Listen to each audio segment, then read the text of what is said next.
She'll be apples, and welcome to Shift+F1, a podcast about speedy race cars. That, by the way, is Aussie slang for everything will be all right. And of course it will be with these weird regulations, an engine that might shake itself apart on the first lap, and literal bombs falling on Formula One host countries. What could go wrong? I'm Drew Scanlon. Joining me, Danny O'Dwyer. How are you, Danny? We're back. I've never known as little about Formula One as this moment, and it is beautiful. Even the track walk, when I was putting it together, I was like, okay, overtaking zones this year. I don't know. How does that work? How does anything work anymore?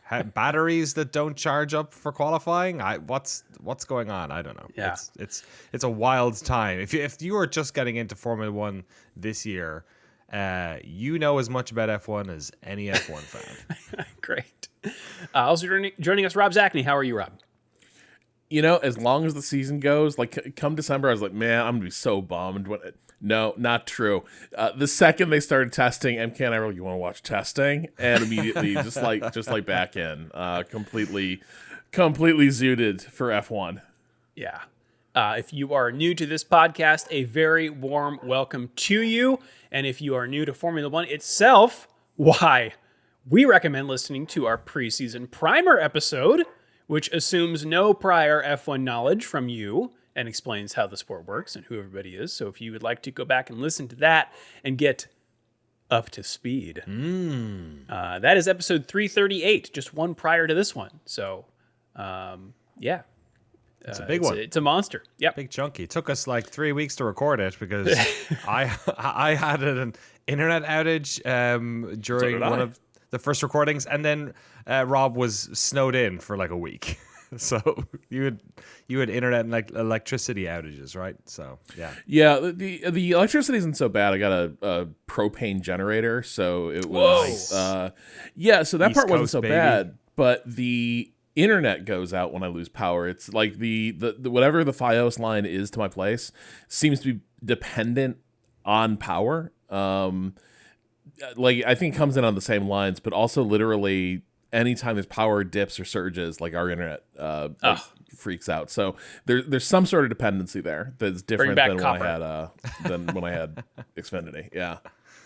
Well, this show would not be possible. I would be remiss to miss without our look.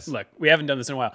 Without our audience over at patreon.com/shiftf1, where every month we release ad-free versions of the podcast early for patrons, along with bonus podcasts and videos that are exclusively for those patrons that cover racing documentaries and films, F1 video games, experiments with other racing series, and a lot of weird things. So if you would like to support the show and get access to all that fun stuff, head over to patreon.com/shiftf1 or click the link in the show notes. What is going on over in Patreon land this month, Danny? Well, first of all, to let people know that through the weekend, you can get access to our Patreon for 90% off your first month by heading over to our Patreon, patreon.com/noclip. There is an offer code, multi26, MULTI26. But I don't think you actually need to put it in anywhere. It should just already be applied to the tiers on there. So thank you very much to everyone who signed up over the past week or so. We really, really appreciate it. This whole thing is only made possible through you folks. And honestly, the large amount of people listening to this podcast is the reason we still do it, because there was many, many years we were like, should we wrap this thing up? And then suddenly a bunch more people turn up and F1 continues to be awesome. So are we coming up on has it been over 10 years now, Drew? I think this is our 11th or 12th. Yeah. I feel like I've been on this longer than I think. And so I think y'all have been doing this way longer. Like, Drew, you saying this is year 11 feels wrong to me, because I feel like it was ages ago that the first Alt F1 on Giant Bomb hit. Right. Like, I would be, if it's just 11 years, that would be surprising. Our first season was 2014. Wow. Okay. Well, how do you feel about this? This month we're going to be recording a special patron exclusive podcast for Drive to Survive season 8. Oh my God. Isn't that crazy? Remember the first one? We were like, it'd be great if they did this again. Now it's It's become part of the Well, furniture. and the template for their entire documentary lineup, really, for a lot of what they make is they're doing Drive to Survive, but make it golf, Drive to Survive, but make it cycling, which was really good. Totally. But yeah, What should they have next? Luge, something like curling. Remember all that drama in the Winter Olympics, all the controversy. Curl to survive. You could Come on. absolutely do an ice skating one. I think that would clean up. yeah. That'd be fantastic. We will be doing Drive to Survive Season 8. We'll be splitting it over 2 episodes, but we're going to get them both out this month, folks. So our review of Drive to Survive Season 8 will be up here on the Patreon in the coming weeks. And, of course, you can check out all the ones we did last year, including one we did this year already, Downhill Racer, the beautiful Robert Redford skiing movie, speaking of the Winter Olympics. Yeah, I in the off season, look, it's tough to check the Shift+F1 email inbox. I just took a glance through there like a week ago. Netflix or whatever company reached out and offered us to watch Drive to Survive before it came out. Oh, you're kidding. And we missed it. Whoops. Sorry, guys. So Sorry, guys. sorry. In the next year, we'll get you. You know what though? They never let you have the full. They're always sending you a more compressed, watermarked version of it. Oh, yeah. And by God, half the reason I'm watching it is for the full 4K. That's true. And sound mix. So maybe Netflix does this differently, but usually, like, we'll give you early access. I'm like, here's a 720p stereo mix of a show you were excited to watch. It's also, and like the Apple logo is like bouncing like that DVD logo across the screen. With your name and home phone and address on it. Like, don't even fucking think about putting this on torrents. They said just send us your Netflix accounts. Oh. So I think they would just we unlock blew it. Damn it, Yeah. Oh my Rob. God, Damn yet it. another opportunity where I could have made MK think I'm cooler than I am. Yeah. And I whiffed. Damn it. Well, you know who is cool? Our incredible title sponsor patrons. We've got some new names in here as well. So shout out to all of them who contribute at the highest level of our Patreon, an outrageous level, to be frank. Shout out to Warizzle, R.I.P. Egberto, and Igor Furman. TVGP.tv, that video game podcast. Let's Margot Racing. Eaching Wells. Dr. V. Deange. It's a me, Ferrario. AI generated content. Mojo Nixon. Get Rich O'Die Ryan. Agave ATX. Cyphus Training. Turf SES. Michael Maves. Cigarettes. Telemetry Deck Racing Team. FTC. Bot Ass Calendar 2026. Drew Stewart. Everything's fine. Really. Eyes on Track. Bailey Foot, Abraham Getchell, Sorry, I unsubscribed by accident, Bunny Witch, Snigs, This Walker Got Hired, Alex Goucher, hey, Alex Goucher, Max Faltar Keyboards, Jeff Foster, Troy Stammer, William Romph, Lachlan the Madden Man, Samurai Love Story, and Jason Kelly. Thank you all so much. Our new dynamic rear wing is covered in your fantastic names. Yeah, it's increasingly unhinged, which I really enjoy. Yes. Speaking of, Yes. we're going to talk first about what we learned or didn't from Formula One testing, the 2 week-long events or more, sort of. That's a whole thing. Before we actually get going this year, F1 had some cars on track time for them to figure out whether their cars actually get around the track, come to grips on how these new regulations work. So we're going to figure out, or we're talk about some things that popped up. We sort of alluded to this in our primer, but to me, one of the most fun things about F1 is because there are regulations, right? There are rules that your car must abide by. That's why that's the formula in Formula One. But the fun part of the engineering side to me is how teams adhere to the letter of the law, but maybe not the spirit, and try to circumvent, try to find loopholes to gain an advantage. They are always doing this, and a new regulation set is a great opportunity to see how different teams approach the same problem. the cars, the front wings look different, the air intakes look different. Like people are solving things in different ways. We've got a bunch of power units people have to deal with. One of the big things that early on in testing was revealed was that Mercedes appears to have gotten around one of the regulations in a really interesting way. The regulations stipulate that inside your engine, when the piston is compressing the air before it ignites and explodes, producing power, the ratio of compression can only be 1 to 16. Crucially, they said in the regulations that we will measure that compression ratio at ambient temperature. So Mercedes figured out a way to, at ambient temperature, have the compression ratio be 1 to 16. But they said you didn't say anything about what it should be at higher temperatures, and therefore when the engine is actually running on track and warm, it's not an ambient temperature. Therefore, the compression ratio can be higher.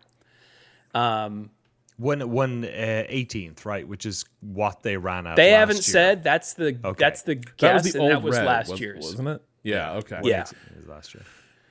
So Genius. everyone else, all the teams were like, "Wait a minute, you can't do that." And Mercedes like, "Look, we talked with the FIA. They said it was cool."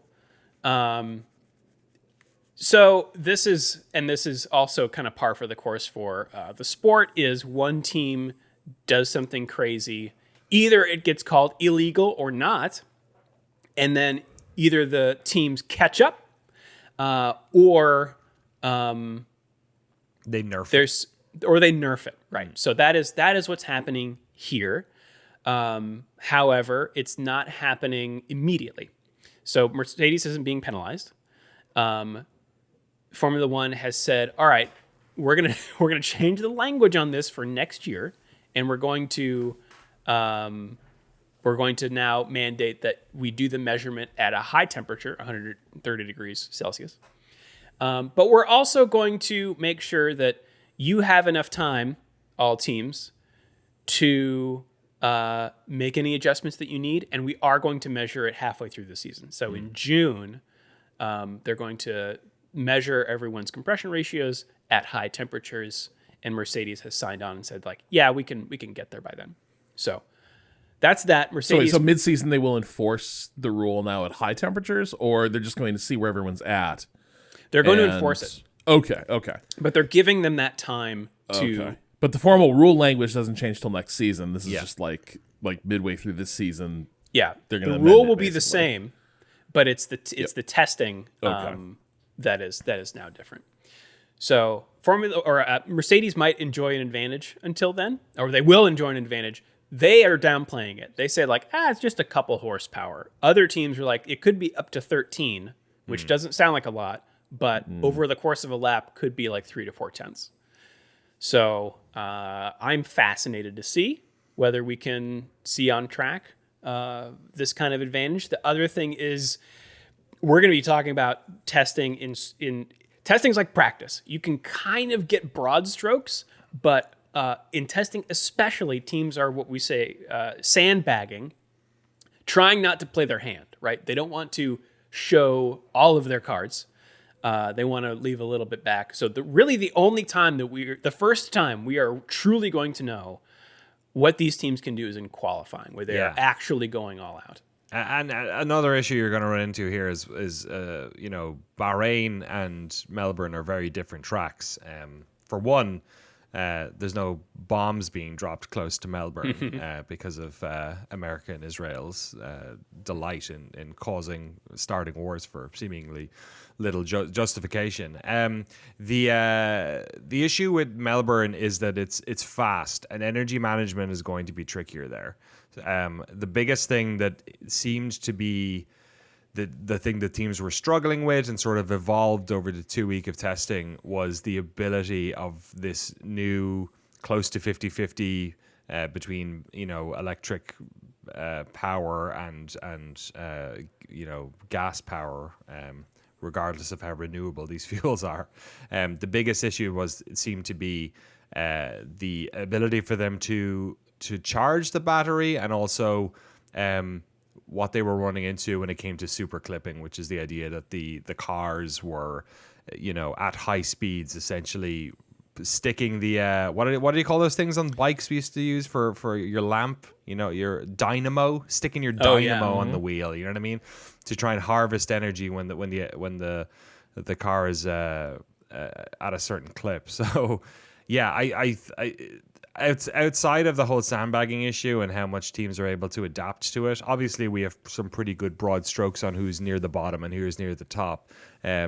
But there's the devil's in the detail on this one. And track by track, it's not just going to be Australia. Like, the first half of this season is just going to be question mark after question mark as teams adapt. And ultimately track conditions, perhaps now more than ever, are going to dictate how fast these cars can go, and crucially how qualifying works. Because the cars really need to make sure that they've got their energy management sorted. We could run into a sort of was it Monza 2023?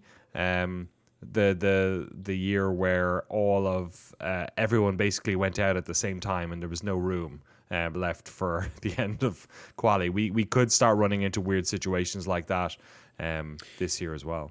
Yeah, because I think, like you said, Danny, they're having to manage, because we have such a higher proportion now of the power coming from the battery. They have to think more about how to charge it, because it's just a bigger reservoir of energy. And so if you think about qualifying, you're trying to get your car in the optimal performance for one lap. That means it used to only really mean tires. Like, you're trying to warm up your tires and make them as sticky as possible. Keep your fuel low. Right. But now we also have to think about the battery. So because it's bigger, we might see teams spending 2 preparation laps charging the battery and getting the tires in the right window. And yeah, exactly, because it's hard to get the tires in the window at the same time as charging the battery. It's not just braking hard into corners anymore. It's the problem is the sort of the spinning the plates, as it were, at the same time. And ultimately the other thing is like energy harvesting and deployment during the race. There's a lot more plates for the drivers to spin during a lap, regardless of if it's quali or not. And also strategy for all of this. There's just so many different elements. It's going to be one of the years where watching practice is going to be essential, I think, because it's never before is there going to be so much stuff learned by the teams, both individually and as a group collective, during the course of the race weekend leading up to the race. I am really curious how this energy management stuff is going to play out over this season for the reasons you mentioned, and also just tactically when operating at race pace now. That there is so much more in play when it comes to energy deployment in F1 and energy harvesting, that I am curious to see if you see... What I'm really curious to see is, do you see just broad conversions over, like, here's the most efficient way to operate the car during the lap? Or do you see more like stylistic or situational approaches to it based on, like, what you're trying to accomplish, and that changes the energy profile you're running? Like, are you going to see these things used more as resources, which I think is what F1 wants? That is the goal they are trying to achieve, right? That you have in lieu of DRS, now when you get within 1 second of someone, you get the overtake boost where you're allowed to harvest and deploy more energy per lap than you are normally. But the energy you still have to do it. They don't just get, this isn't like there's a special like battery reserve that the FIA gets to decide when you get to use.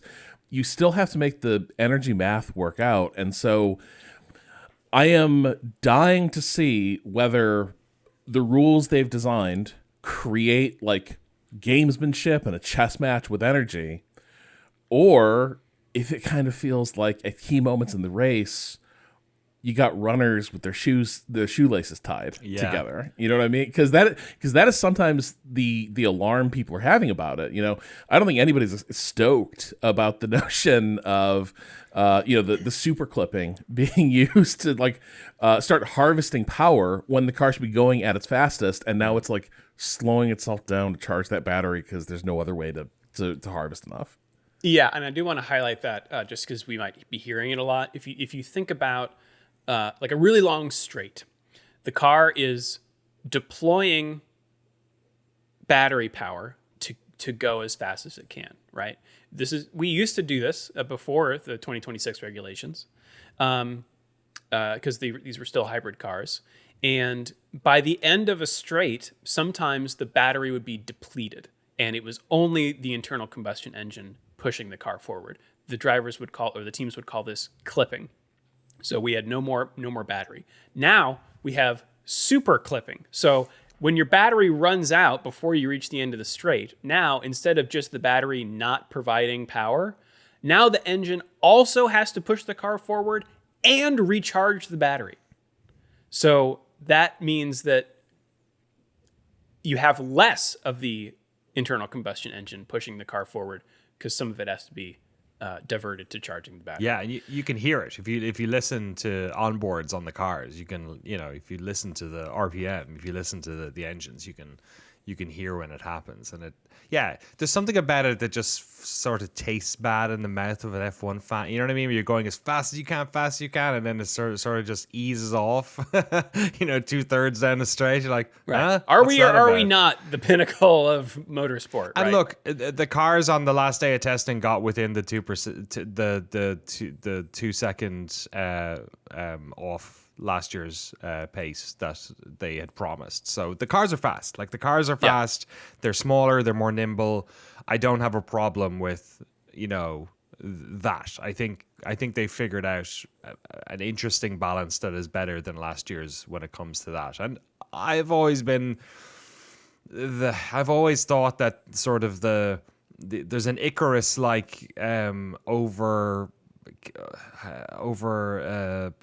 desire for the speed of these cars to be faster and faster every year. Like, at a certain point, you're diminishing the sport in other ways, especially because the tracks, some of which were built in the 1950s, were not built for cars to go this fast. But if nothing else, they're certainly within the window of last year, although some of them more so than others. Yeah. Another thing that might happen is that, this is something George Russell pointed out. You might have to drive slower in a corner because you're charging your battery for the overall lap time to be less than if you went through the corner faster, if that makes sense. Which is, it's going to be it's going to take a bit to wrap our heads around. It's been fun watching the drivers come to grips with some of this stuff and talk and share their thoughts. Like, you have, like, Max Verstappen's been a sourpuss about it, as he often is about, like, changes. And also, like, I think anytime you have a moment like this, the driver who's been heavily favored under previous regulations is going to enjoy the changes less, because it's going to be a move away from some of the things he's been strongest with. But by and large, I think a lot of the drivers, they have a professional obligation to be company men when it comes to this and withhold judgment. But it has been interesting watching them talk about the way this will require style shifts. It will reward different stylistic preferences. If you watched Team Torque, Alex Albon, sort of his bold prediction for the season was he thinks Lewis Hamilton is really favored by regulation changes. That the way cornering has been changed with the tires is something that really does favor Hamilton's overall driving style. So you're going to see a lot of changes to this, and I think my hope is the thing that Russell's describing, that there'll be a lot of different stylistic approaches to this, that there won't just be some sort of boring optimum. Mm-hmm. But F1 does tend to converge on boring optimums, right? Like, that is the problem of optimization, is that once a solution is figured out, everyone starts to converge on it. And it could be that you got all this rigmarole to achieve everyone doing the same thing every lap. Hopefully it doesn't go that way. Yeah. All right, we're going to take a quick break, and then we're going to be back with what this might mean for race starts.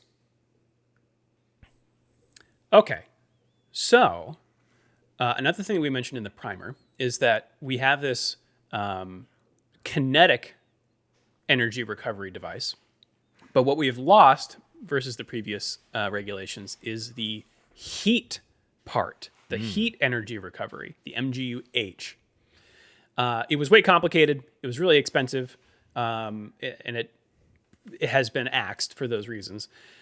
But that part is also apparently what helped spin the turbocharger. Now, if you're not a gearhead, the turbocharger is basically a tiny jet engine that compresses air before it goes in the engine, because the higher pressure in the engine, the more fuel you can put in, because you want the fuel ratios to be the same. So the more air you can put in, the more fuel you can get in, and the more power you can get out. So they compress the air with the turbocharger before it hits the engine. The MGU-H used to spin up your turbo, but we don't have that anymore. So now teams are having to, when they're sitting on the starting line before they take off, to spin their turbo up, they have to basically put their foot on the gas for much longer to spin up that turbo. Ferrari knew about this and said, well, if that's the way that this is going to go, we're just going to make a smaller turbocharger so that it won't take as long to spool up. The Formula One or the FIA, the governing bodies, have basically said, you know what, we think this is a safety concern. Yeah. Because if some teams are launching immediately off the line and other teams are still spooling their turbochargers and thus have lower performance, you might get crashes at the start. Yeah, so, this is like a sort of something that happened a lot in previous eras of Formula One, when you had packed fields and, not the level of sort of investment and quality and reliability that we enjoy now. Is that essentially at the start of the race, and you've seen it before in F1 and other formulas, imagine, for example, you are near the back of the pack and the car in 7th doesn't make it off the line. What's going to happen is something. Stalls, doesn't move, sits there. What happens is everyone goes, the top 6 drive away, the cars that are behind 7, 9, 11, so on, they're going at a slow enough pace where they're able to get around 7, but you don't see it happening because you're stuck in the back in a low car trying not to hit the cars around you. By the time you get up to the part of the track where 7 is, you're now going 100 miles an hour, and getting out of the way is much harder, and you essentially ram a car that's standing, which is incredibly dangerous for both drivers, because basically all of the energy of the impact is going into both cars at that stage. It's not like you tapped each other going around a corner or hit a wall or something. This is pretty catastrophic. So yeah, it's definitely a massive issue. Like if this happened, there's going to be a lot of people holding their breath on the first lap. The one good thing, it seems to be that this might be more of an issue for the teams at the back, because they have less time when they come around on their formation lap to, line up. Usually when the last car lines up, little green flag man starts waving at the back and says, we're all good, which, isn't going to leave our friends at Aston Martin much time to spin up their turbos. So yeah, like you said, they've had to sort of address this. I do feel a little bad for Ferrari from the standpoint of they saw a rule change coming and they had an appropriate solution for it. And this fix, for safety reasons, does diminish an important starting line advantage that they had carved out. And, it juxtaposes a bit with Mercedes' situation where, so you figured out that we can't test for compliance to the compression ratio we set, and you used it seems like it's the materials expand a bit at operating temperatures to to increase that compression ratio. And they will get to use that advantage at least for a while. Whereas Ferrari, they're kind of having that nerfed just because their advantage comes at a point where it's a little more dangerous to have people leaving the starting line at rapidly different rates of speed. It would also be a little dangerous if you allowed your cars to leave the start line in low downforce trim. So again, we talked about this in the primer. We have active aerodynamics. The car is basically two modes: straight mode and corner mode. It seems not X and Y. Is that what they're going to go by again? Yeah, that's incomprehensible. So it seems like the default is corner mode. So like the car will come out of the pits in corner mode, and then in certain designated areas, regardless of how close they are to other cars, they can turn on straight mode, which moves the aerodynamics into a mode that, or into arrangements that are low drag, that makes them go really fast in the straight mode. There is a straight mode zone on the start-finish straight of every track. But when you're at low speeds, being in straight mode would contribute to you having less control of your car. Yeah. So the equivalent would be starting the race with the DRS open. Right. Yeah. For last version, which we've seen DRS systems fail in past years, where the wing would get stuck open, and guess what? That car can't turn. Yeah. Like it is wildly dangerous. Yep. So the rules now state that on the race start, you have to be in corner mode. Which seems, DRS didn't open until the end of the first sense. lap anyway, so what I mean? It kind of makes sense.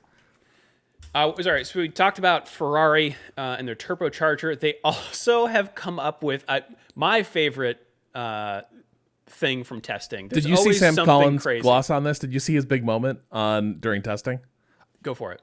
Okay, so if you do not, you should subscribe, obviously, to Shift+F1. But if you have a little more F1 subscription money, you should get in on that F1 TV Premium because it's awesome. But they do a lot of fun shows there, and they have a tech expert, Sam Collins, who is just a big. He has big like children's science teacher on public TV energy, but about F1. He's worked for a bunch of teams, right? Like he's been in the pits. He understands a lot of this stuff. I guess he's taking a step back this year because he's running for his local council. You're kidding, dude. I think that's what I think he's also done that in the past simultaneously with these duties. So yeah. So he spotted Ferrari tried to keep this under wraps, but he spotted they came out early when no one was on track during the second week of testing, and just ran this configuration like for once or twice, but the cameras caught it and Sam saw what it was. So the way he explained it is going back to Formula 3, back when Lewis Hamilton, I think, was in the series. I think Fred Vasseur was running a team around there too. One team had experimented with flipping the rear wing upside down to reduce drag on a fast track. Because the way wings work, right, the Bernoulli effect is, depending on the orientation of the wing, you can generate lift for a plane, or you can generate downforce for a car. The downforce, as you might expect, also generates drag, whereas generating lift reduces the pressure on the tail of the vehicle, and it goes faster, a little more easily. What Ferrari did, remember, all DRS systems have been, you just flip the wing open so that you minimize the angle of incidence relative to the plane of the vehicle. So the wing goes from being a wing to as close as you can get to a blade, just sort of straight facing into the air. And that is the solution pretty much everyone has adopted. What Sam spotted was that the Ferrari rear wing had flipped entirely upside down when it went into straight mode. Into like a plane wing. Yes. It had just flipped the wing from its downforce configuration into a lift configuration, which Sam theorized would create a meaningfully higher top speed, because now not only have you minimized like the incidence of the strike, you're actually generating now lift and taking some drag off the car. Like beyond what you can do just by having it be a sort of neutral incidence. So that is Ferrari's theory. Now I think when this was tested in the Formula 3, nobody pays that much attention to Formula 3. I don't think that the team did that well, but Ferrari wanted to keep this under wraps. We don't know how effective it is going to be ultimately, but Sam Collins seemed pretty enthusiastic because intellectually this makes a lot of sense and seems like it might be really effective at improving on what DRS has done historically. So we will see if it is effective. I'm sure you're going to see a lot of teams tweaking their rear wing designs so they too can have a flippy wing. I mean, it's also just fun to look at. It looks so cool. And it's so in the good. same zone as like, the fan car and a 6-wheeled car and Mercedes. Remember the DOS system? Yes. Where they would push their steering wheel forward, like away from the driver to change the toe angle, of the car. like canter their tires toward each other, like pigeon toe them. So strange. Good stuff. This is great stuff. This is what we live for. Did we mention at the end of the race start section that they are adding 5 seconds to that? Yes, we did. Yeah, okay, so I think it's when the final car pulls up at the back, it'll be a minimum of 5 seconds before the lights turn on. It's called the stroll rule, I think, is it? Yeah. At least for the start of the season. Well, you said it, Danny. Do you want to get into Aston Martin's woes? Yeah. The Adrian Newey dice roll has landed on a pair of snake eyes. So let's talk about Aston for a second. So Aston Martin are in a weird spot because they clearly have people talked a lot about the design of this car being daring and different and doing different things.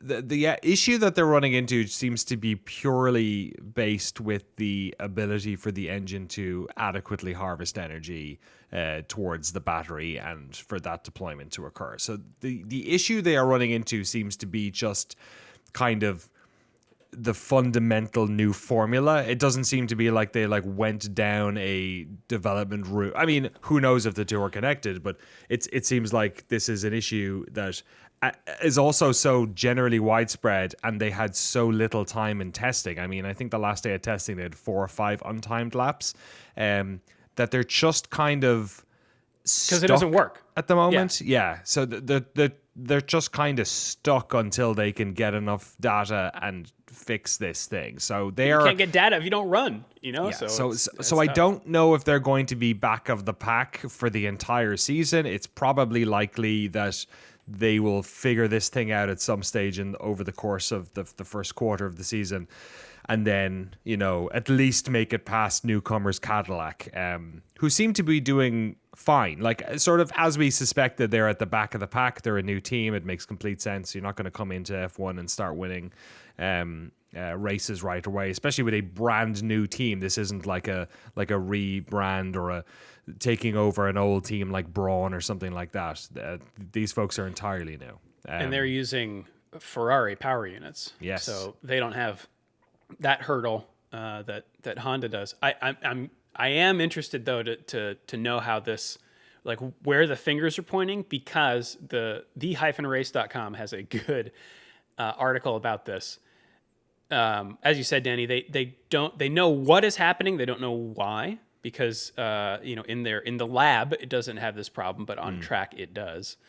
There is a quote from there, and I'm gonna open this up so I get it right. But basically, another good piece of color from the primer that I should mention here is that, Rob, I think you described Red Bull. Their engine also came from a Honda project, but that's different people. So this Honda engine is the Honda B team. Well, they've had to stand it up from scratch again, basically. Right. Okay. Okay. Let's see. It's going to take me a second to find it. I think I found the issue. I think I found what they're describing as the issue. Yeah. Okay. So coming from the race, There's a press conference, a previously scheduled press conference with Honda Racing Corporation leaders Koji Watanabe and Ikuo Takeshi, and they admitted to suffering a number of issues in Bahrain, quoting directly from the article now, the most severe of which relates to the battery. Honda observed abnormal vibrations that caused damage to the battery, although it is not sure whether the battery system itself is the initial problem. What Honda can see is the battery pack is being shaken because the structure it is attached to is vibrating more severely than expected. Honda is investigating a combination of factors that likely caused these vibrations to emerge and running virtual track testing at its Sakura base with a chassis, engine, and gearbox combined, but is yet to pinpoint the root cause. If we could identify a single cause, it would be easier to fix, but because multiple linked factors generate the vibration, we don't know whether fixing just one will solve it.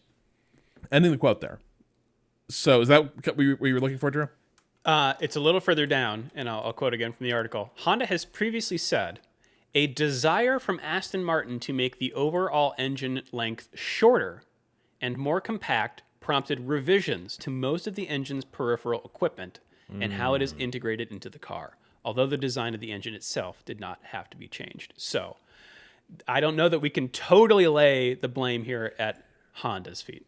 So this seems one-to-one with a documentary we've talked about many times in this podcast, Yes. Grand Prix Driver on Amazon, which covered Honda coming back into the sport, partnering with McLaren at a team where Fernando Alonso was expecting great things from this new partnership. And the documentary was, I will go to my grave believing the documentary was meant to sort of be a work of corporate triumphalism and a Fernando Alonso propaganda piece, etc. But what the cameras caught was the unraveling of this technical relationship between McLaren and Honda, and also unraveling of relationships within McLaren as well. But it all stemmed from the fact that when the Honda engine was delivered, it didn't work for worth a damn with the car. And the documentary, being largely from McLaren's perspective, kind of indicated that Honda had failed McLaren here. But I think the broader consensus about this is one of the tricks about being just an engine manufacturer, supplying a team that you don't run, is that, just like Drew pointed out, like Adrian Newey wanted the engine to be smaller. That is a huge thing to ask of an engine manufacturer. This is why the person building the car and the person building the engine kind of need to be joined at the hip. They really need to be understanding what the other is doing and what to expect. That didn't happen with the case of Honda and McLaren back then, and it appears not to have happened here as well. The other parallels are the McLaren issue had a lot of major turnover in the organization at a key point of this relationship. Same thing happened here. Adrian Newey was brought on to sort of take over this program. A lot of people were reshuffled, and it just kind of seems like, in addition to the fact Honda was now restarting an F1 program, it does not seem like Honda and Aston really were able to coordinate what they were doing as well as they needed to. And the result is an engine that kind of can't run. Like, they had to stop running and testing because they were down to one battery. Yeah. It's not great. Do we want to talk about the rest of the teams as well, or? Yeah, I'd say we can kind of go down put some gloss on what we think or vibes from every team. What do you think? Yeah, sure. It's going to be interesting. So what we think, Aston Martin's probably at the bottom. Cadillac is probably after them.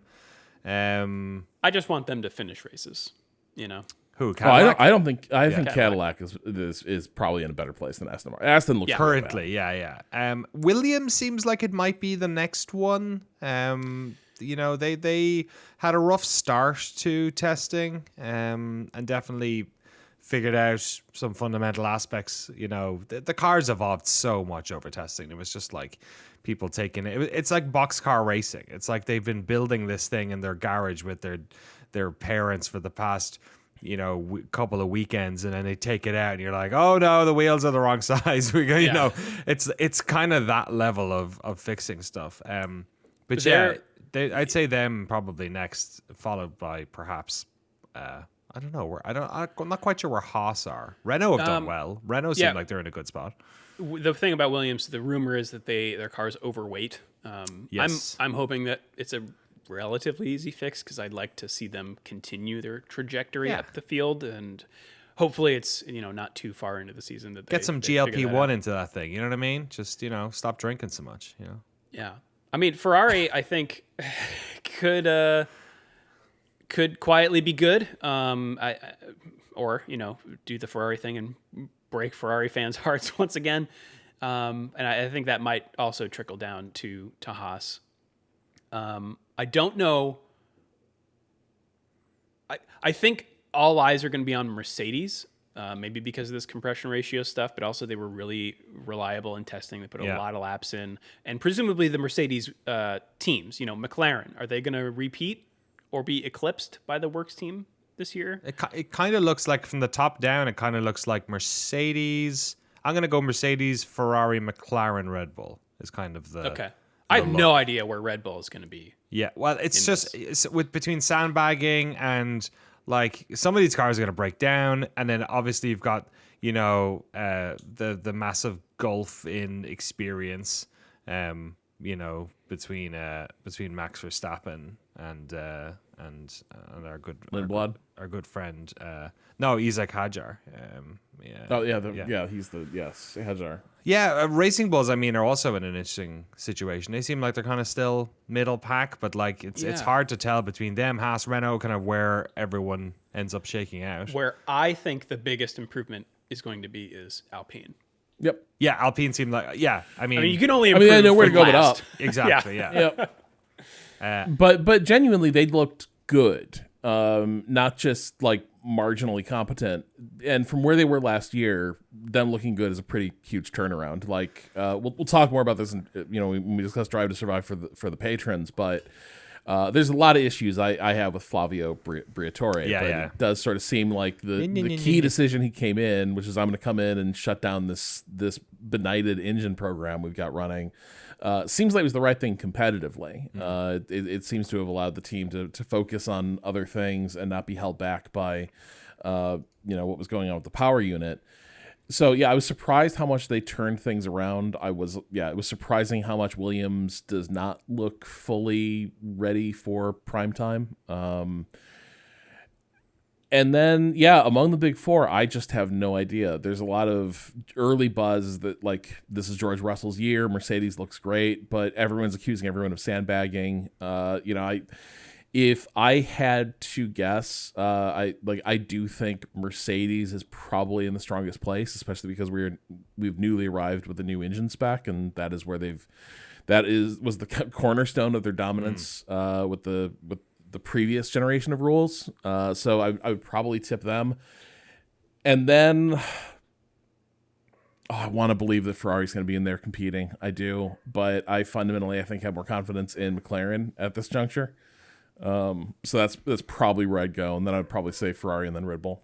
Okay, I want to ask two quick questions about some of this stuff. First of all, Audi, do we have any feeling on how they've ended up shaking out of this? They seem like they're mid-packy, lower side of mid-pack maybe. I think if they are, that would be impressive, considering this is also the first year that they've had their power unit. Right.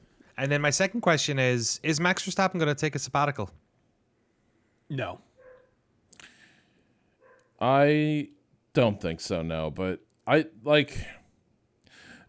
Max is an odd guy. We've talked about this before. I don't think he is kidding when he talks about, like, he doesn't like a lot of the stuff that goes with F1. Yeah. I also do wonder a bit. There are a lot of things with him where, as persnickety as he can be, he also seems like someone who likes having, like, close collaborative relationships, and that's really not F1.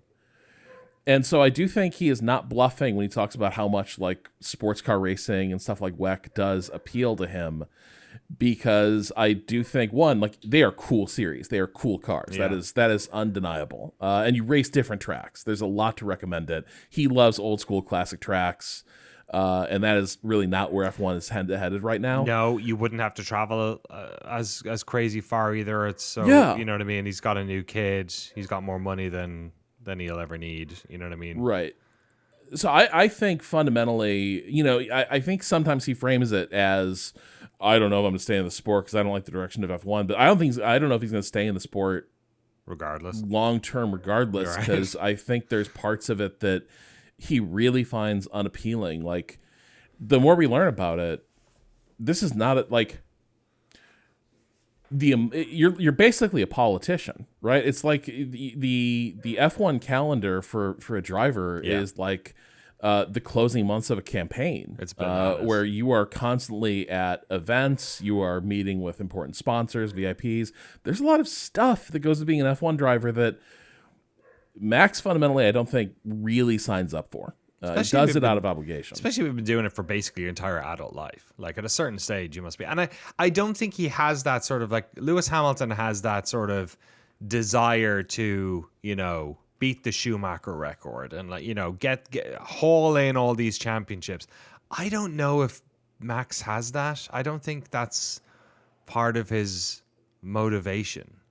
He's very motivated, and I think he likes winning a lot, obviously, and he's incredibly talented. But I don't get the impression that he's in this sport to get all the accolades, break all the records and wander off. He's not quite Nico Rosberg, but I do think at a certain stage, if you can go out on top, and if you can go out by your own, on your own sword, then I think that's something that increasingly a lot of these drivers are happy to do.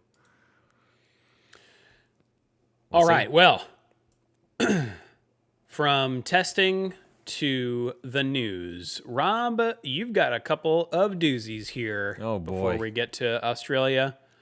Take it away. Yeah, so as Danny alluded to earlier, over the past many, many years, F1 has become increasingly enmeshed with, as always, petrodollars, but also petrostates and Eastern monarchies. And so has put a lot of the F1 calendar now in Gulf states, Abu Dhabi, Bahrain, Qatar. And now we have a major war in the Gulf, started by the U.S. and Israel.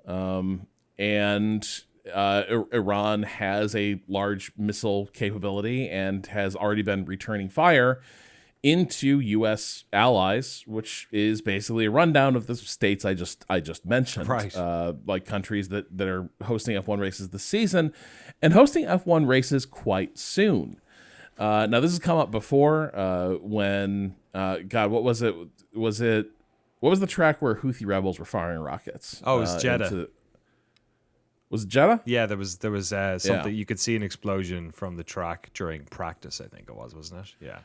Right. And so, like, F1 has had brushes with just the consequences of, like, forever war in the Middle East before. This is a different scale than that.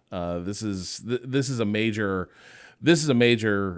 exchange that's happening between Iran and these countries and the U.S. forces based within them.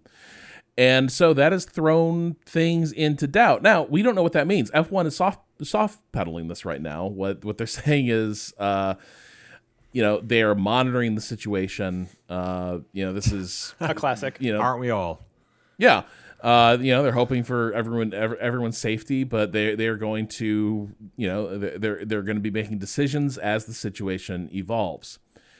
I think there's a couple things. One,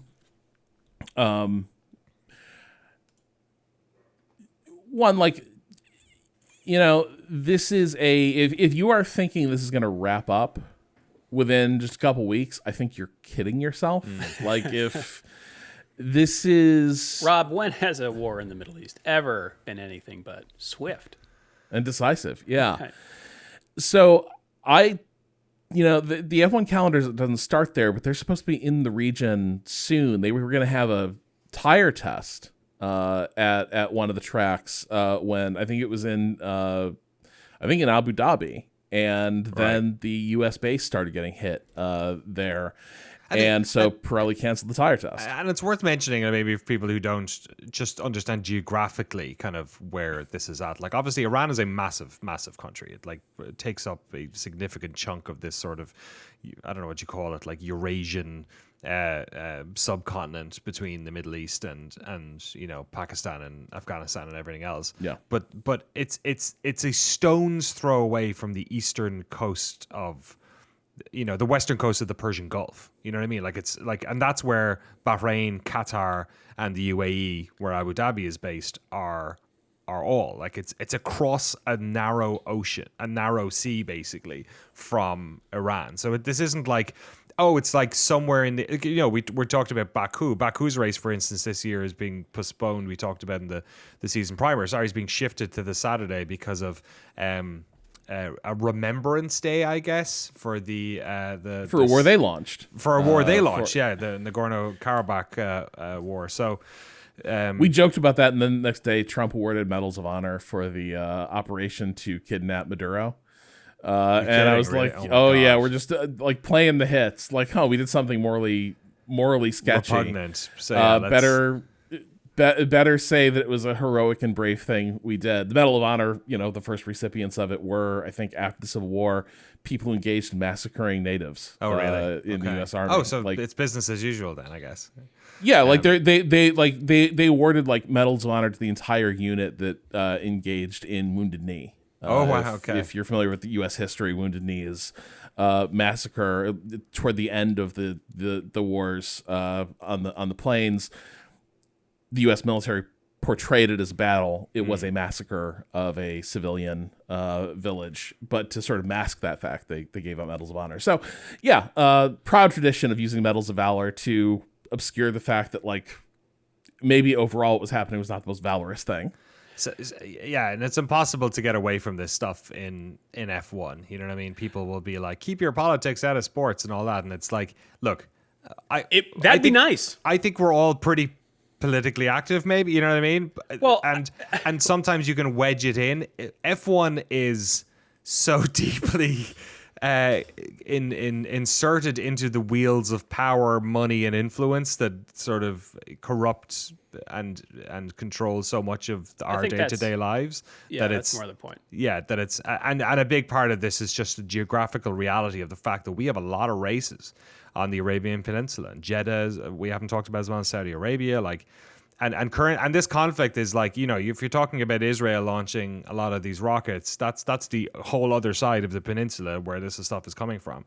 And also, like, this isn't new in F1. Like, when was it? I forget what year it was, but the year that the tanks from Saudi Arabia rolled into Bahrain, like the race got cancelled because drivers protested. Like this stuff has material consequences to our entertainment needs as well as our sort of moral centers. And yeah, the fact that these races are super soon, like Bahrain is supposed to be the 12th of September. That's a month away. Well, Saudi Arabia is the 19th of April. Like September is not a month away. Sorry. April.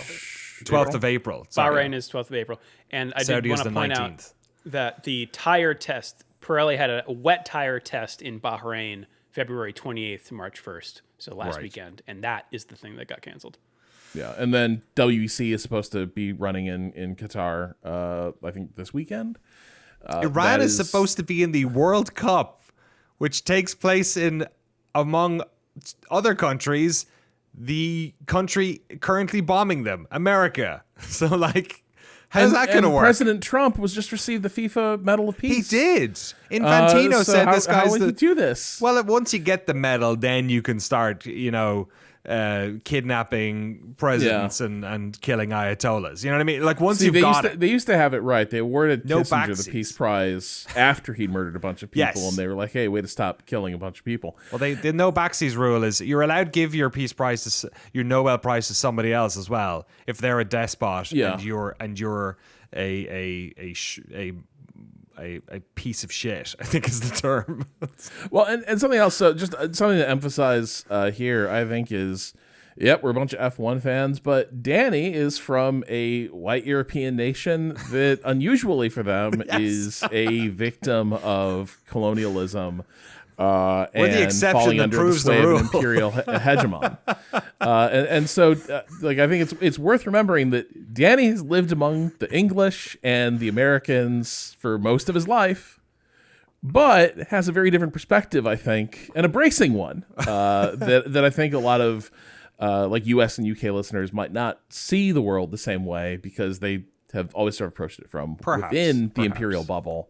And not as sort of a subject to it. I mean, I have family who have been, for instance, I have family who are involved in the armed forces in Lebanon, in Palestine. Like, we're, we don't sort of, we grow up with eyes open to a lot of this stuff back home, and it's because it kind of mirrors. It's a bit of colonial survivor's guilt. I'd probably refer to it as, but look, obviously, Rob, you're incredibly well spoken about this sort of stuff as well, and this is it's just you can't avoid it, and you certainly can't when there is supposed to be two races happening in these areas, like very close to a conflict. There's one last thing that scares the shit out of me. Flights in and out of the area. Yeah, well, they've canceled. Like, literally the other day, thousands. Kuwait shot down multiple U.S. fighters. We're on the same side of this war, but Kuwait fired rockets and brought down 3 American F-15s. Now, I'm sure there were reasons for that. Yeah, I think those are the first F-15s. Are they first ever ones lost in combat? I think. I know that it had a flawless air-to-air track record, but I'm certain they've had to have been shot down before now. But the point is, like, you got missiles flying everywhere. You have missile interdiction systems, like reacting and trying to shoot down aerial objects right and left. So in addition to, I hope rockets don't start landing near the tracks or near where people are staying, I don't know that you get me on a flight that moves through that airspace. We got to take the Madden bus. This is perhaps one of the most difficult parts of the world to get to without air flight. You know what I mean? Like, I've flown into Dubai a few times over the years, and like, you want to drive from Istanbul to Bahrain? I don't think so. Speaking of which, I'm also, and Drew, as a pilot, I'm interested. Did you see all that stuff about that weird laser system in Dallas that keeps closing the airport down there? Because it keeps seeing like quinceanera balloons flying over from the border and shooting them out of the sky. It shot a U.S. drone out of the sky. This laser deterrent system. Was that Dallas? It was Dallas, yeah. Wow. Yeah. Okay. So, Austin Grand Prix as well. Fly into Austin, don't fly into Dallas. Yeah, I mean, civilian airliners got shot down, over Ukraine. So yeah, exactly, yeah. All right. But we don't race in Russia anymore. You know what I mean? Like, this stuff is part of the tapestry of F1. Is the Sochi race is gone, much to Lando Norris's relief. All right. Let's move on to McLaren. Rob, do we finally have some closure here on the Palou situation? Oh my God. The saga. Yeah, Palou fucked up, but also he won multiple championships, so it doesn't really matter. So it kind of came to the resolution. You want to do a quick reset? We're in a new year here. And yeah.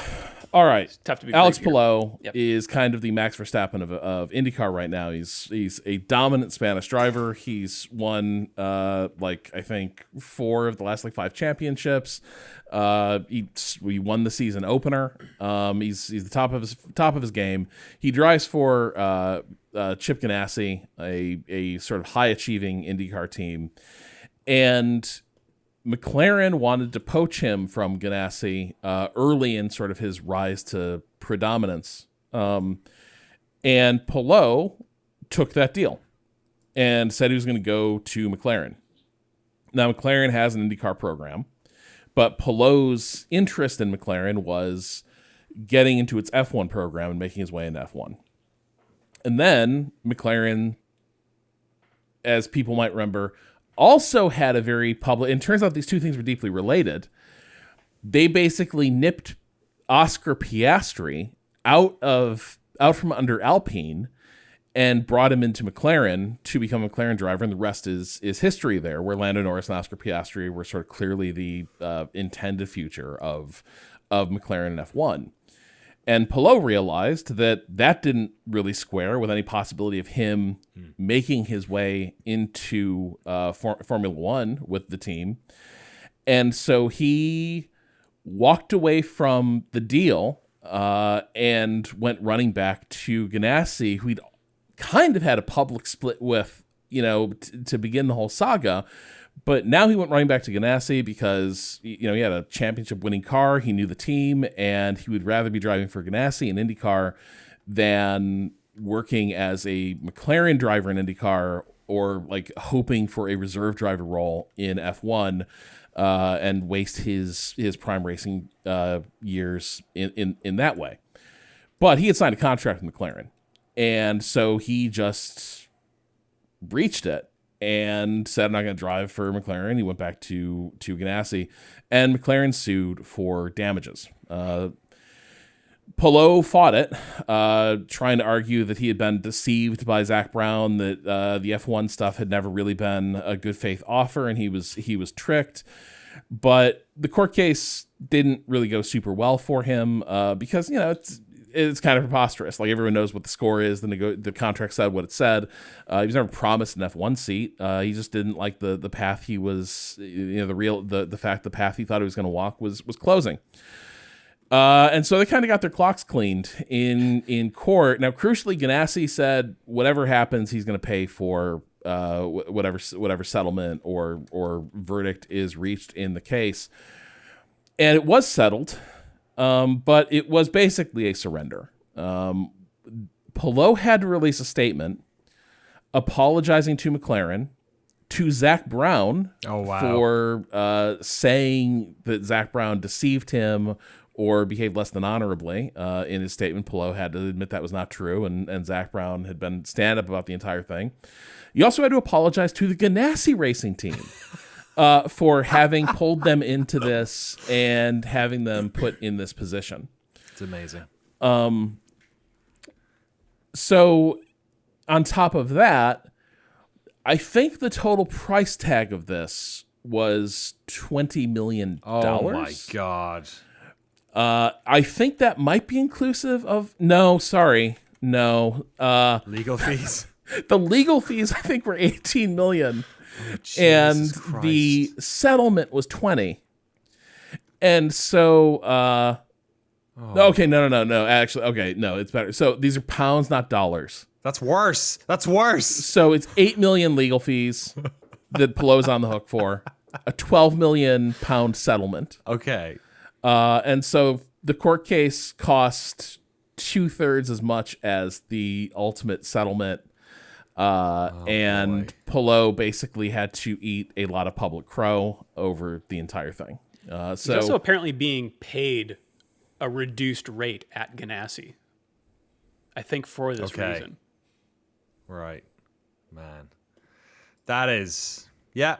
There you go. It's like when like a husband is caught cheating by the two other partners involved, and they team up, and then he has to apologize to both of them. It's like a. Although I feel for him because he was caught in, like, Piastri didn't get in any trouble for basically leaving Alpine in the lurch, which seemed to be the case as well. So yeah, I don't know. He obviously. He's definitely going to need to get into F1 now, it sounds like, if he wants to pay some of his debts. Well, so this is the funny thing, that, like, it's the cost of doing business, right? Like, ultimately, he won 2 more IndyCar championships, maybe 3, since the saga started. Right. Like, in terms of, I think the foolish part was fighting it this hard. Because, like, dude, you broke a contract that, like, you just no longer wanted to honor because it was in your interest not to honor it. And that's fine. But it was always a long shot that you were going to be able to say, no, like, yeah, I signed the contract, but when we looked into each other's eyes, it was clear that Zach meant for me to go into F1. That was never going to hold up. So I think it was silly. But in terms of how it worked out for him, pretty smart. Like this is still worth it to get a championship winning race car. And they seem to be poised for yet another year of dominating IndyCar, having won the season opener. So very funny way for this all to have panned out. Speaking of American racing series, did you watch Daytona? No, I did not. Okay. Rob, did you give it a whirl? No, I heard it was really exciting, especially at the end. Yeah, the end was was heartbreaking if you're a Northern Californian Sonoma Raceway fan for Kyle Larson, but he almost got his first win, but it came down to the last corner in the course. Several spin outs. There was one big one. No one got injured, I don't believe, over the course of the weekend. But it was an interesting. They often race. put highlights up there on their YouTube channel. I'll see if I can find a. There is one. Yeah, there is one, and it's long enough, I think. But Daytona they always say the only lap that matters at Daytona is the last one. Increasingly, the only corner that matters is the last one. If you're in fourth or fifth, that's a good spot to be going into the last corner of Daytona. If you can just keep out of the way, who knows? You might end up. I was about to say drinking some milk, but that's the wrong race. Yeah. Yep. Drinking some Bud. Who doesn't want a big frosty glass of milk handed to you in the Florida sun? Milk was a bad choice. What about Foster's, Danny? Sure, let's do it. Let's go down under. Tie my kangaroo down, sport, etc., etc. Very excited to do a track walk for Melbourne, for Albert Park, because I was there only 3 or so months ago. Maybe 5 months ago now. Back in late October, I think it was. I flew to Sydney for South by Southwest. I did a talk there with some other awesome people. And then I flew down to Melbourne because I wanted to see some Australia while I was there. I was only in the country for about a week or so. Did some research down there. I work in the world of video game documentaries, so I was chatting to people who run studios and museums down there. There's an amazing video game museum in Melbourne that has a fantastic Game Worlds exhibition. I met the curators there for that. Had a great time. Apparently, right after, I have a friend who is a marshal at the Melbourne Grand Prix every year, and he said he sent me a couple of pictures there 2 days ago of a really great Formula One, what would you call it, exhibition that is currently on in Melbourne. So if you can get there, go to it. The first picture he sent me, the picture he posted on Instagram that was like, F1 fans will get it, was this picture, which is of a burnt pair of gloves. Which are they Grosjeans? They are Grosjeans, yes. Oh, wow. And they also have the wheel there as well. Amazing. Yeah, so he said it was fantastic. But while I was there, I, of course, drove over to the track. And the thing about Albert Park is that it's a park. It's like a beautiful park in Melbourne that people run around and play cricket and soccer around and cycle around and drive around. And you can drive on almost all the roads. I think it's Lakeside Drive and Aughty Drive are the two main thoroughfares there. And it's a bit confusing because it's kind of a one-way system, so I had to attempt it a few times, but I drove around it. I took some photographs and sent them to you guys on the Discord. It's wild how it is aside from maybe Monaco, which I've never been to in person, it is the most inside of a city F1 track I have ever seen. And it's in a largely residential area, I would say. Not suburban, but it's in a residential within a city sort of place. There are restaurants and shops, but there's a lot of just houses. There's 2-story houses down the street. There's a couple of apartment blocks that are newer and stuff like that. And so because it is a not a purpose-built racetrack that has general traffic driving on it 360 days a year or whatever, it's a track that is not only bumpy but also evolves a lot over the weekend. Quite slippery at the start, but as the F1 cars, the other Junior series cars are rolling around there. They're laying down rubber, and they're, the track is evolving over the course of the weekend. It's a very front end centric track, which with these new cars is going to be interesting. It's also very fast. I talked earlier about the energy management issues that they may run into here without like massive braking zones and quite a lot of straights. This is a multiple DRS zone track in years past. Now we have these straight mode zones on the map. Which I don't know. Track maps look wild now. Yeah, I don't know what to say about this. There are 1, 2, 3, 4, 5 straight mode zones, which is basically anywhere there's a straight, and or even a high speed corner or non-straight, let's call it, which the back half of the track has. Maybe the most fun part to drive on in a real F1 in a real car. Timeout. Breaking news. WEC season opener in Qatar postponed indefinitely. Wow. When was it? It was going to be this weekend, I think. Okay. Yeah. But yeah, it is now. They're saying there is no makeup date. They're saying they're going to run this race later in the. Okay, so it's going to happen end of March, but it's been postponed until later in the year. No date given. I think later in the year might be optimistic. Right. But yeah, so the first domino has fallen. Remember when we were about to start the Australian Grand Prix in 2020? Before COVID, yes. Yeah. The fact NBA everyone has knew been this ain't fucking postponed. happening. Yeah. This isn't happening. So, and this is the FIA too. This race was further out than. Well, no, hang on. When's the first race they're going to be back in Bahrain? the Middle East for? 12th. April 12th. 12th. The 12th of April. Okay, it's pretty close. I think it's not going to happen. And then Saudi Arabia. Yeah. Which is further, like, but it's not.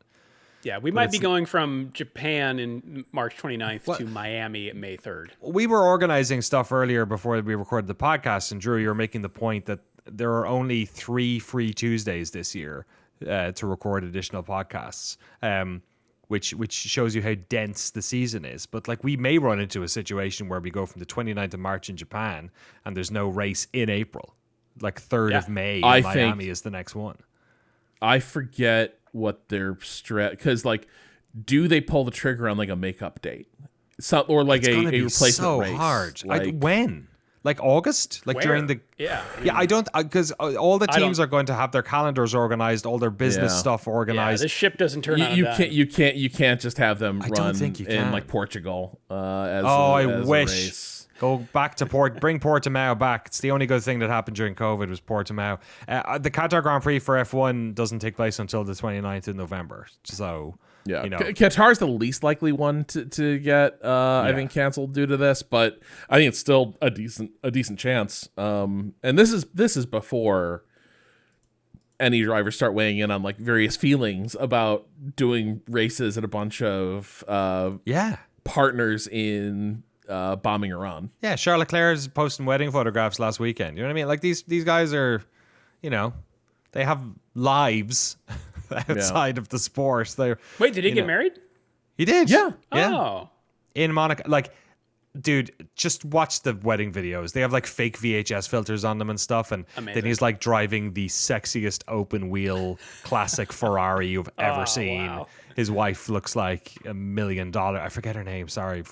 I'm sure she'll be in Drive to Survive a bunch. Alexandra, I think. The dog is involved, of course. He's wearing a little tuxedo, I think. Leo's got a little tuxedo. Perfect. It's ridiculous. But anyway, just to round off on Melbourne, 58 laps long. I'm not going to sit here and tell you what's going to happen. It's just so hard to figure out where there's going to be overlapping, how much sandbagging was going on, how much the regulation change is going to change the way in which the cars attack the track, to say nothing of reliability. It's going to be a wild first race. What I will say is, obviously, the Aussies are a good time, right? We sort of inherently understand that it's sort of a country with a people like to have the crack, as we say back home in Ireland. I don't know what they say in Australia. I've forgotten already. Oh my God. Do you ever watch Thursday Night Football? No, yeah, like NFL? Prime. Did you see the crack bit? No. So there was a moment where Fitzpatrick had just been on a trip to Ireland, and he was talking about Yeah, I loved my time in Ireland. Love the I crack. loved all the crack, as they say over there. And Richard Sherman's Oh my expression God, that's when so he funny. heard that, just like he's like, "What did he say?" And then Whitlock absolutely lost it at that brilliant. moment. It was that. fantastic. I have to watch that.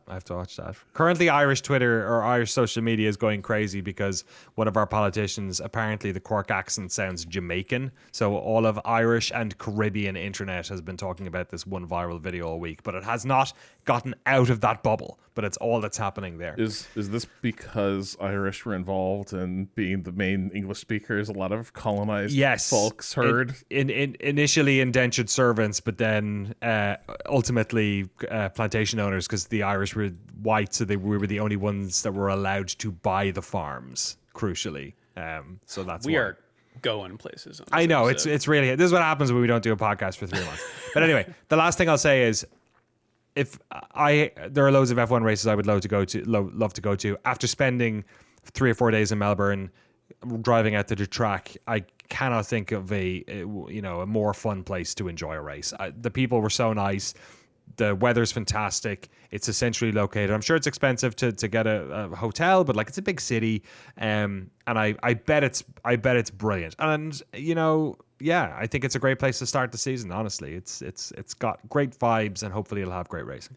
It's got great vibes for a lot of drivers and teams. According to my own internal statistics database here, it is the top 5 for drivers such as Lance Stroll, Nico Hulkenberg, Fernando Alonso, and teams such as Ferrari, Aston Martin, and Williams.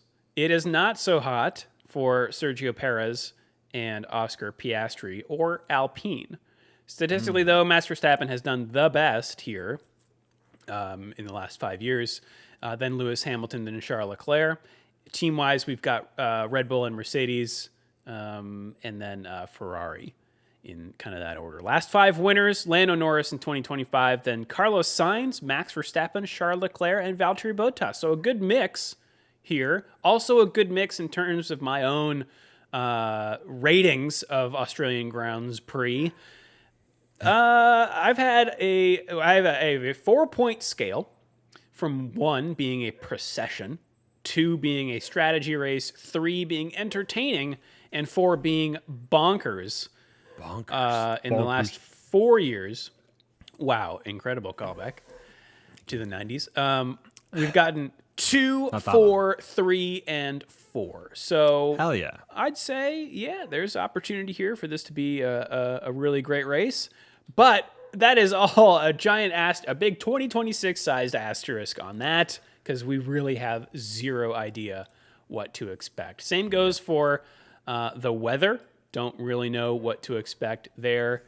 We're looking at maybe 20% chance of rain on qualifying day, 0% chance on Monday, with temperatures around 66 Fahrenheit or 19 Celsius on qualifying day, climbing to 74 or 23 Celsius on race day.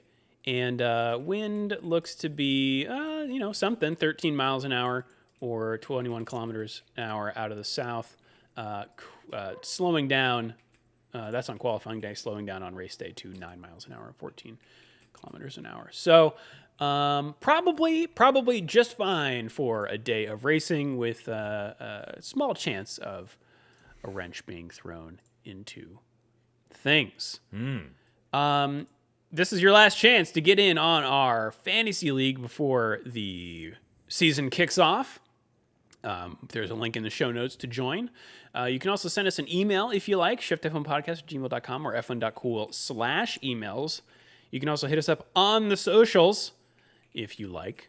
I have yet to post the driver spotter with the T-bar colors for everyone. Also, race times will be forthcoming. Shift+F1 podcast is the general username we use. Have we tweeted out the fantasy code yet? Yes.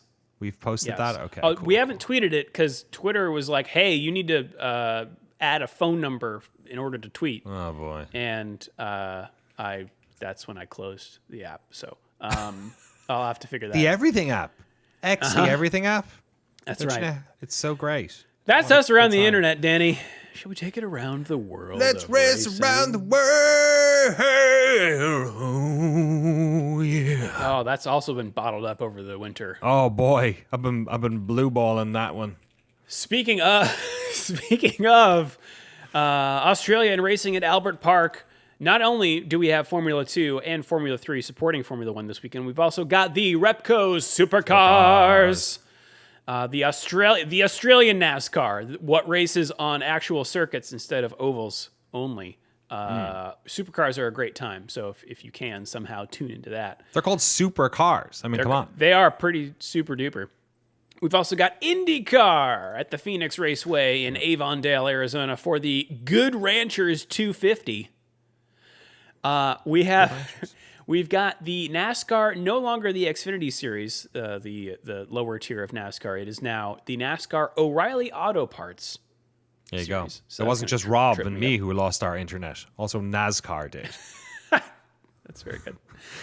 They're also in Phoenix, the Phoenix Raceway, for the GovX 200, GOVX in all caps. Don't know what that is. GovX? I'm looking it up. Motocross Grand Prix is in Argentina this weekend for the MXGP of Argentina. The NHRA is at the Gainesville Raceway for the Amelie? Is that Amelie movie. Motor Oil Gator Nationals? Taking place in Paris. That's right. Yeah, She will change your life. and your oil. GovX is a military and government. Oh, this is the surplus store. This is the yeah, online surplus store. surplus store. Oh, They've had the incredible. most roided up commercials I've ever seen. It also has. You can also buy tickets to Disneyland on it. It's very confusing. That's no more American thing I've ever heard in my life. Yeah, you can bring your tactical water cup to Disneyland. Yeah.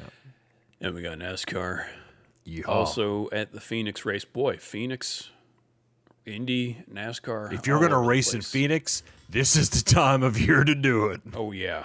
For You know the Straight Talk Wireless 500. Straight talk. Straight Talk Express. That's because for this wireless system, you have to put it. It's the two cups. You have to pull them That's tight. They got to be straight, unless it doesn't work. Straight mode. All right. Formula One, maybe you've heard of it, kicks off this weekend. These are Eastern times. And I don't have to do the channels, or I don't get to do the channels, because it's all on Apple TV, everyone. Oh yeah. Get your, in the US at least, give Tim Apple your money. Steve Jobs it up.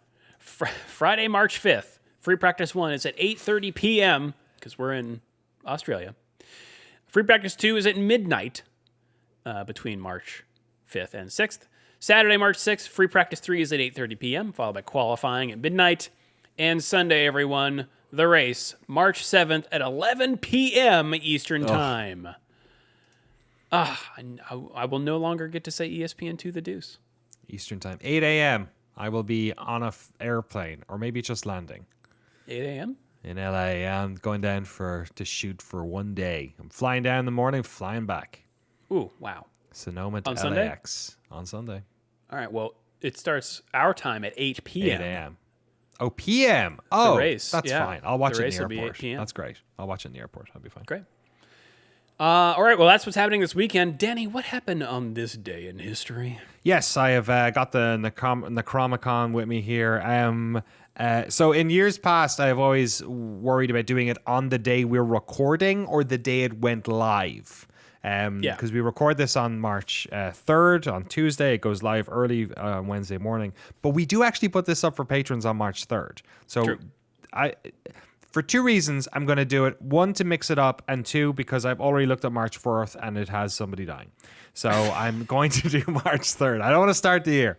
I don't want to start the year doing that. If this is your first time with us, Yes. Danny's book of F1 history frequently includes fatalities. Yes.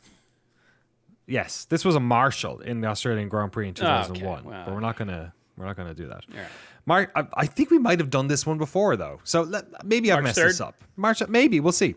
Mike the Bike Halewood was already one of the world's top motorbike riders when he switched to 4 wheels to try his hand at Grand Prix racing on this day. He was on the grid for the South African Grand Prix at Kyalami Yeah. today in 1973 when his car was hit by Clay Regazzoni's BRM, which then burst into flames with Regazzoni unconscious at the wheel. I didn't read this one ahead of time. No, Regazzoni didn't die. I would have heard about that. Yeah, good point.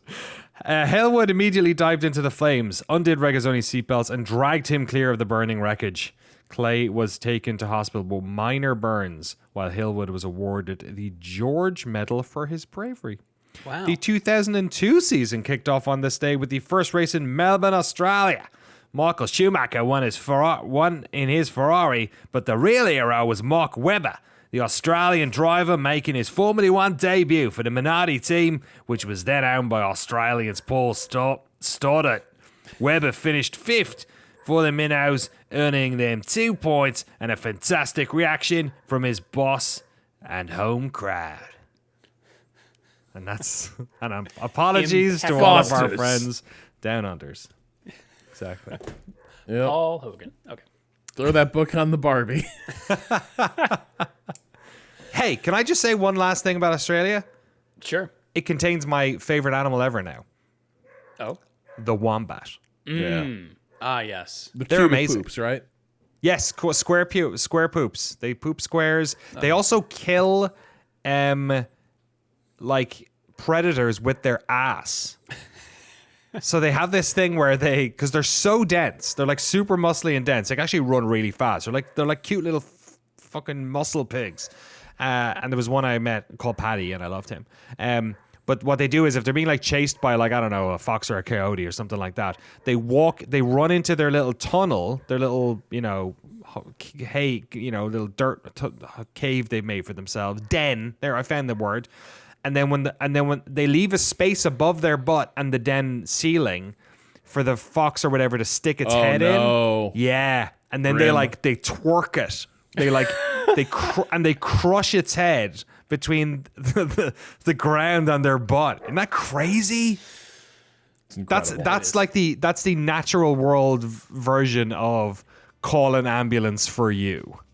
You know what I mean? Yeah. Like that's Yeah. amazing. Unbelievable. Wombats, love them. Wow. Australia, All right. Well, great we've place. heard Danny's final thoughts ahead of Australia.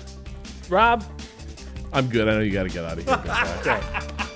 Well, if you would like to support the show and get access to all of our bonus episodes, the early ad-free version of the podcast, and the official Shift+F1 Discord, you can do so over at patreon.com/ShiftF1. Have a good race weekend, everyone. We will see you all next week.